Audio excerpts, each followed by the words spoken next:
नमस्कार डॉक्टर. नमस्कार नमस्कार. हे साला काय होते काय तुला?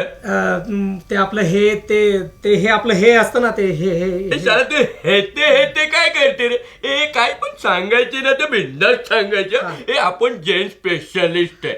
हे तुला जमेल त्या भाषेत सांगा, अजिबात लाजायचं नाही. अरे बाबा, म्हणजे मला जमेल त्या भाषेत सांगू? हे सांग ना. मग मी क्रिकेटर आहे, मी क्रिकेटच्या भाषेत सांगू? हे त्याला ग्रेट. हे मला पण क्रिकेट जाम आवडते. हे सांग सांग सांग. त्याचं काय होतं ना, काल ना माझी नाईट क्रिकेट मॅच होती आणि त्याची ओपनिंग ना मीच केली. त्याला डिकरा तर एकदम ग्रेट आहे. ओपनिंग पण तूच केले. जाम भारी. तुम्हाला सांगतो, म्हणजे ना पीच अशी कडक होती, एकदम टणक होती अशी, म्हणून मी हळूहळू सुरुवात केली.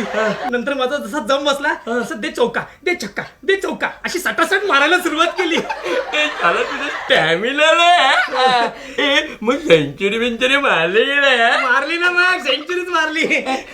मग काय नंतर तू शाला आऊट झाला? छाच्या, मी कसला आउट होतोय? मग अहो त्या समोरच्या बॉलरला ना मी चांगलाच पिदवला, एकदम रगडून काढला. शाला तू रगडून काढला. मग तू माझ्याकडे कशाला आला?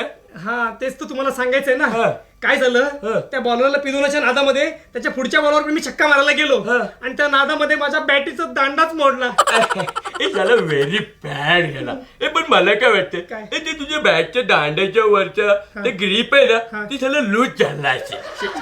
Very bad. हे पण तुला सांगतो मी, हे ना सगळं 10-15 दिवसात मी एकदम ओके करून देणार. 10-15 दिवस. पण 10-15 दिवस आहे ना तुला बॅटिंग नाही करता येणार. अरे बापरे, म्हणजे 10-15 दिवस बॅटिंग करायची नाही? अजिबात नाही. मग करायचं काय? नुसती बॉलिंग. हा